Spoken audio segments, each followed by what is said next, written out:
KSL, your news specialists.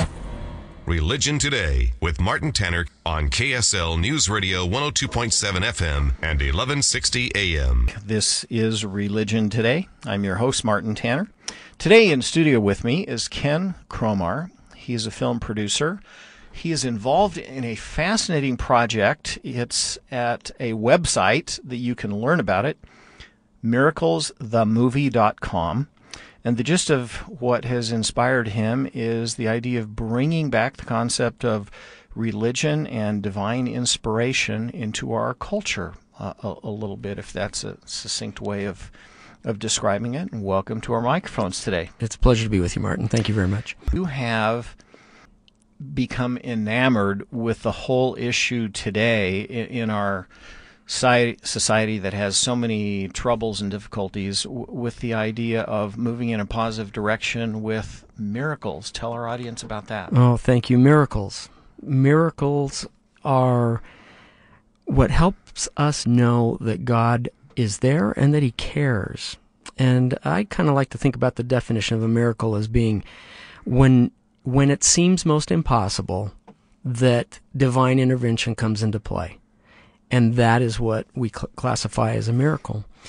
I've been looking at, I've got 7 children, and I've noticed that the kids that my kids hang out with, and my kids, we try to teach them at home, but I don't think much of America really knows much about God anymore. At least you're not getting any of that sort of thing at school. And you're certainly not hearing and reading about the things that used to be in the school books for over 150 years. For example, George Washington. He was known as the bulletproof George Washington. That used to be in the school books, but it's not anymore. And in fact, that reminds me, I wonder if we might take a listen to an audio clip of David Barton. I had the pleasure of flying down to Texas to interview him. He conceded to an interview for this documentary called Miracles. And I found it so interesting that he's an evangelical American historian. He knows his stuff. He has this massive library, and he's a hero of mine. He woke me up about 20 years ago as to which way was up as far as the founding of our nation. And it was a pleasure to be there. And I said, David, I would really like to start with a word of prayer. Would you mind? He immediately dropped his head and began to pray.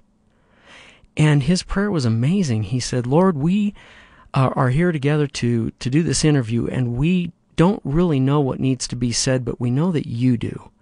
Will you help inspire us to know what needs to be said for those that are going to hear this?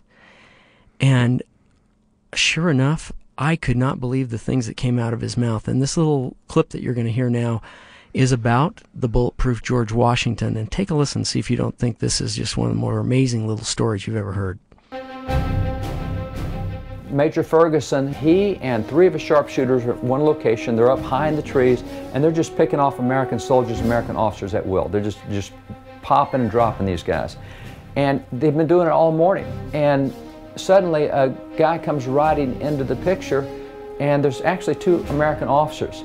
And for whatever reason, Major Ferguson, he said he just had this impulse that came over him and said, I've shot enough guys this morning. I don't think I need to shoot anymore. And so he had his rifle lined up on this officer, had it lined up, and he was about to pull the trigger, and he said this impulse suddenly came over him not to shoot, and so he didn't shoot. And he said the officer looked up full in his eyes, and they stared at each other. The officer looking right down the barrel, looking up into the tree where he's sitting with the barrel, sitting with his rifle. He didn't pull the trigger, and the officer looked at him and then just slowly turned his back to him and just walked off on his horse. The 2 officers going off. The officer turned out to be George Washington. Later, his men that were with him said, don't you know who that was? You could have ended the American Revolution.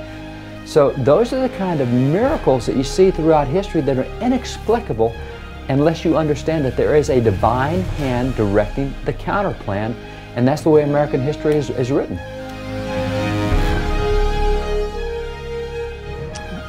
Fabulous, fabulous stuff. David Barton is a real constitutional hero of mine in a lot of ways. He really knows his stuff, and he goes against the grain of so many people who want to make us into a country that's freedom from religion instead of freedom of religion, to put it very succinctly. Right. And a lot of people, I'm sure, have no clue about that story about General Washington and his divine protection. Oh, yeah. That's true, Martin, because there's a great follow-up story to this that, once again, was in the textbooks about how George Washington in, I want to say 1755-ish, he was a young 20-something officer in the British military. We hadn't had the Revolution yet, right? And he was on his way to Fort Duquesne as part of a 2,400-man group, if I recall the numbers correctly. And they were ambushed in a little ravine, being shot at from up the ravine, from behind the trees, behind rocks. They were trapped down in the bottom of this ravine, and they were being slaughtered by the French and the Indians. And all the officers were shot off their horses. No one was left up except for George Washington. He had 2 horses shot out from under him, but he just got another one, and he managed to rally the remaining soldiers and get them out of there. Most of them had been shot or wounded, and it was just less than half that he was taking away with him. And the General Braddock was actually killed in the battle. And he wrote a letter home, General Washington, well, he was an officer at that time, but he wrote a letter home to his mom and dad and to his brother and explained that by the grace of God, I have been spared. He explained that he had 3 bullet holes in his jacket, but yet he was not hit. He had bullet fragments that he was able to shake out of his hair, and yet he was not hit. And what's interesting about this story is that that made the press, actually. That was very interesting. But also, I believe it was about 16 years later, there was an Indian chief that found out that he was coming to that area. And he made a 3-day journey to find then General Washington, if I'm not mistaken, and said, because he wanted to meet him. And he asked for a council fire. And General Washington, not really understanding what he had in mind, said, well, okay, so let's talk. Let's parley. So they have this council fire, and the Indian chief says, I've traveled a long distance that I might meet the great white general who God has protected. I was in that battle that one day, and I told all of my braves to shoot at you because we knew that if we could get all the officers killed, that we could annihilate your entire group, using different words, of course. But we could not shoot you down. I shot at you personally 17 times, and my rifle is true, but I could not hit you, and no one could hit you. And then I told my braves to stop shooting at you because you were being protected. I've traveled this distance to come meet the great white general. And he then went on to say, as a prophecy, and he called it a prophecy, he said, I want to prophesy that you will become known as a father of nations and the man who can never be killed in battle. Why are our kids not being told these stories anymore? And that is why we're making Miracles. And if you want to hear the clips, go to MiraclesTheMovie.com. And in the upper right-hand corner, there's a little YouTube button, and we have a little YouTube channel, and you can watch a lot of these clips. They're fabulous, fabulous story. And tell people the website address again and what they can find there. Oh, very good. Thank you. Yes. MiraclesTheMovie.com. It's all one word, MiraclesTheMovie.com. Very easy to find. And what you can expect to see there is we're actually raising funds to finish this production. We've used the resources that many kind people have donated to help us be able to finance. Film production is not cheap. It's very expensive. and many people have stepped forward to help us out. But we need more resources to get it done the way we'd like to. We want to have this be a very high-quality production. And so there's a place where people can donate. Also, there's music available to listen to that's very interesting. There's a song on there called Love is Stronger. And Love is Stronger is a song that's been donated to the production that is off the charts amazing. And we actually give that song away to veterans. So if you know of a veteran, there's a song that can be given away. Yes. In studio with me is Ken Cromar. He is a film producer. He has a website, MiraclesTheMovie.com. When we come back from the other side of our break, we'll talk a little bit more about his projects. Stay tuned. Wherever breaking news happens, KSL has the state covered. We'll have complete coverage tonight on KSL 5 News at 10. KSL, are news specialists. Religion Today with Martin Tanner continues on KSL News Radio 102.7 FM and 1160 AM. Welcome back. This is Religion Today. I'm your host, Martin Tanner. If you have a question about this or any other program or a religious question in general, send me an email. Send it to martinstanner@gmail.com. I'll be happy to respond. Today in studio with me is Ken Cromar. He's a film producer. He is involved in a fascinating project. It's at a website that you can learn about it, MiraclesTheMovie.com. And the gist of what has inspired him is the idea of bringing back the concept of religion and divine inspiration into our culture a little bit, if that's a succinct way of describing it. And welcome to our microphones today. It's good. It's a pleasure to be with you, Martin. Thank you very much. Ken, tell our listeners about the project that you have and about some of the miracles that you're including in this film production. Yes, thank you. Well, Miracles, the movie, is a documentary about the subject of miracles. The thinking is that the youth of today don't really know much about the miracles that have happened in the past, let alone that there are miracles happening today. And the thinking is if we could share with, it's meant for a youth-oriented audience, share with them the miracles that have happened in the past, the miracles of the founding, George Washington, et cetera, how this nation came to be, miraculous, amazing stories. And also share with them some of the miracles that are happening today. If we can do that, then they'll understand as things get tough in the future, and I don't know if you've noticed, but there's a pretty good chance they could get tough in the future.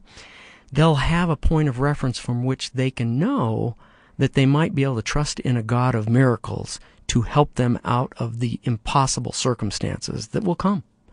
And to me, that's called faith. And to me, that is what can and should come out of the project called Miracles, the Movie, which, as you mentioned, is available at MiraclesTheMovie.com. What are some of the more notable stories that you like maybe people to get a little bit of a flavor of so they understand the project? Yeah, there's so much to tell, but let me share with you, this project is a multi-denominational production. It's not meant for any particular faith. It's meant for God-fearing people. And to inspire faith in God. And so we interviewed a fellow by the name of Rabbi Lapin. Maybe you've heard of him.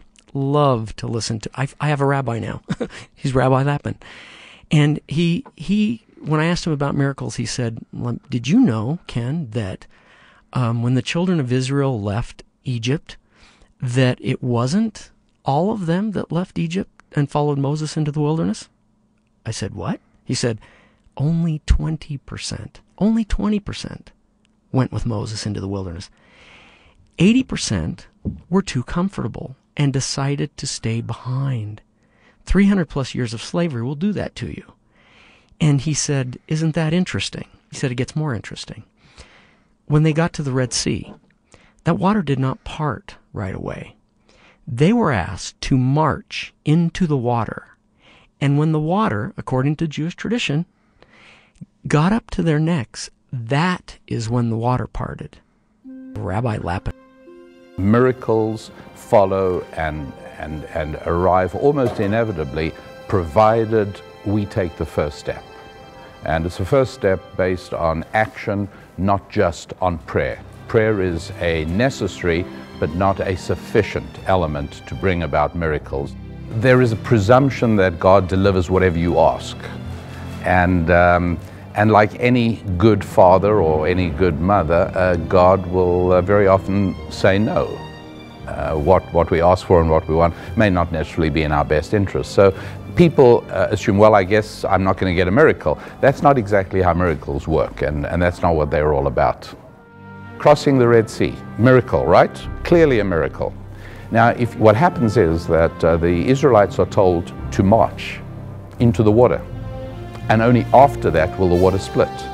So everybody has to get their tuxedos wet, their Armani shoes have to get soaking. If God's going to do a miracle anyways, I mean, you're going to have to do a miracle to split the Red Sea. Why don't you do it in time and let everybody walk over without getting wet? The answer in all cases is we all bring miracles by acts of determined faith. If you look at the verses, it's perfectly obvious that the water doesn't split until they actually march forward. No matter how unpleasant Egypt really was, it's preferable to the unknown. And I think that's true for almost everybody, even today. Moses said, "We're all leaving Egypt." 80% of the people said, "Oh, no, we're not." He didn't do it incrementally. And that's why only 20% left. It's very understandable. Nobody ever grows by being massaged with warm butter. By just surrounding ourselves in a cocoon of predictable comfort, we stay exactly the same. There's no movement, there's no challenge, there's no growth. And so much of ancient Jewish wisdom's unpacking of the encoded data that is found within the Hebrew language in Scripture is designed to shock us out of complacency and share information with us that is true and disturbing. Now, there is much information that one can obtain in the world which is untrue and very comforting. We prefer information that is true even if it is disturbing.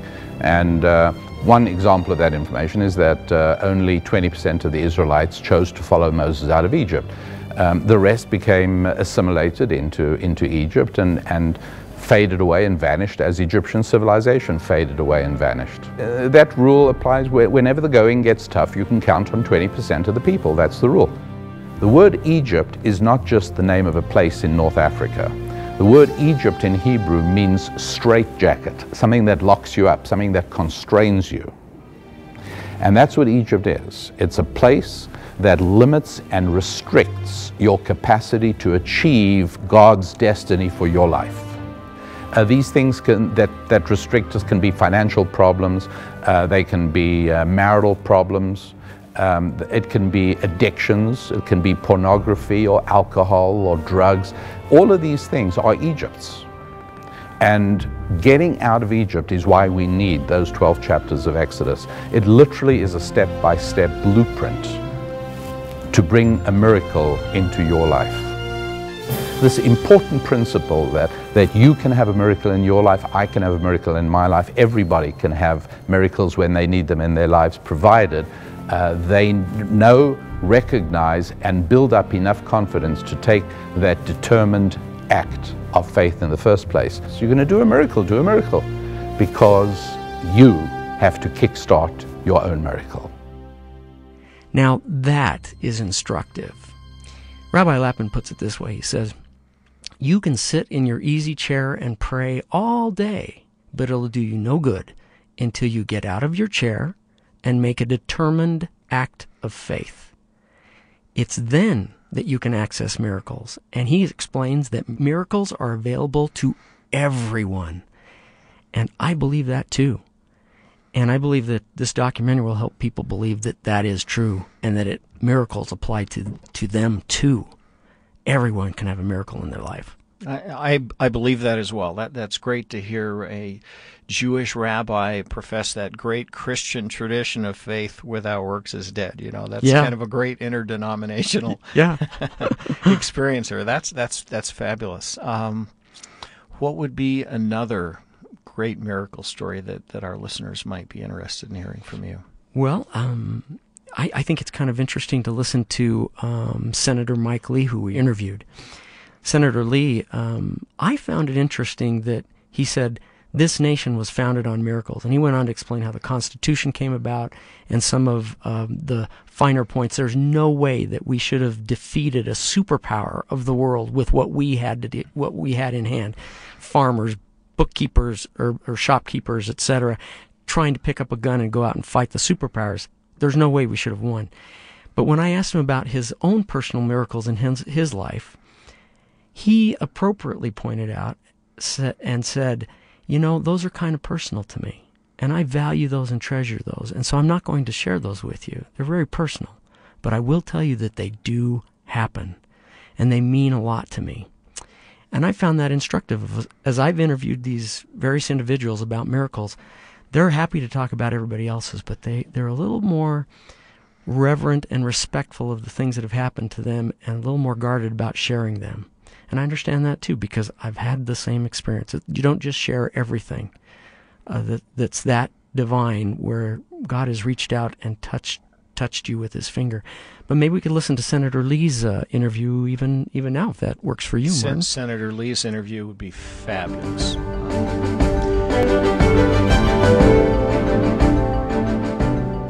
Americans who lived at the time of our nation's founding certainly were heroes, and they participated in what was a divinely directed miracle. We brought about a revolution that ended up being successful, a revolution against what was at that time the world's greatest superpower. It was an unlikely group of rebels, certainly an unlikely group of victors. But they succeeded because they stood on principle. They succeeded in spite of the fact that they were underfunded, in spite of the fact that they were militarily weak, in spite of the fact that they were, even at that time, a minority within a minority. They didn't have the overwhelming support of everyone, even on this continent, and yet they chose to do what they knew was right because they cared about future generations of Americans. The Constitution is itself the product of a miracle because it's still intact. Almost 226 years after it was written, it's still intact. It's still our governing document. That in and of itself is a huge accomplishment. It also has fostered the development of the greatest civilization the world has ever known. And that's no small accomplishment. Miracles that occur to me personally are sacred, and I hold them as such. But I will say this, miracles are real. They do exist. We have to look for them, and we have to be able to recognize them when they do happen. But this world, this universe, is governed by an all-knowing, loving God who is very mindful of us and wants us to be happy. When we seek for His miracles and when we recognize them for what they are, they will continue to happen. And if someone would like to take a look at it again later, is that also on MiraclesTheMovie.com? On your website? Yes, it is. It is. MiraclesTheMovie.com. Okay, well, fabulous. May I explain? Sure. When you get to MiraclesTheMovie.com, in the upper right-hand corner, you'll see a little YouTube button. Okay. You press that YouTube button in the upper right-hand corner, and it'll give you a list of little video clips. You'll see Senator Mike Lee, okay, Rabbi Lappin, David Barton, and we also have Timothy Ballard, who we could listen to now if you'd like. Also, he's an amazing author who has written a book called Covenants, and he talks about how when people are willing to make covenants with God that are inspired, they can't just write their own little contract with God and say, God, fulfill, right? But when inspired and they work hand in hand with God and make covenants and keep those covenants, that miracles begin to happen. When God is interested in something and people are responsive to Him, miracles happen. And that sums up a lot of American history. Our history is scripture-like. I mean, you read the Old Testament and you lay it next to American history and you see it's the same pattern. And the founders understood that and they believed that, and they made it very clear to us that that's what they believed. And they were the ones identifying the miracles. We don't have to. We just have to listen to their words. And if you don't want to believe George Washington, if you don't want to believe Ben Franklin, that's on you. But they said it, they recognized it, and then we have all the witness. We have the evidence. We can put it together and say, look, these things happened. This is the facts. You can call it a coincidence, but you know, there's only so many coincidences before you gotta start seeing a pattern and say, there's something more to this. Something's going on here that's bigger than all of us. And so I'm hopeful that we, as a nation, we can pull ourselves out of whatever issues we have, if we will but do what our founders taught us to do. And unfortunately, there's too many people in powerful positions who don't understand that and who don't apply those lessons. But I do have hope that there are enough that are rising up and are understanding. And once we get enough who are standing up or kneeling down, we will have the return of the covenant and the return of those miracles. Moses is America's prophet. I mean, I believe the story of the children of Israel is our story in so many ways. And the one thing I find in Moses that I think is the great lesson for America is, you know, as he's leading these children of Israel out, a lot of them, if you read the account, they wanted to go back into slavery because they realized, well, with freedom comes this responsibility. And I want to go back into slavery where I was secure. Well, if you go that route, you don't have salvation. And I see too many Americans following that example today.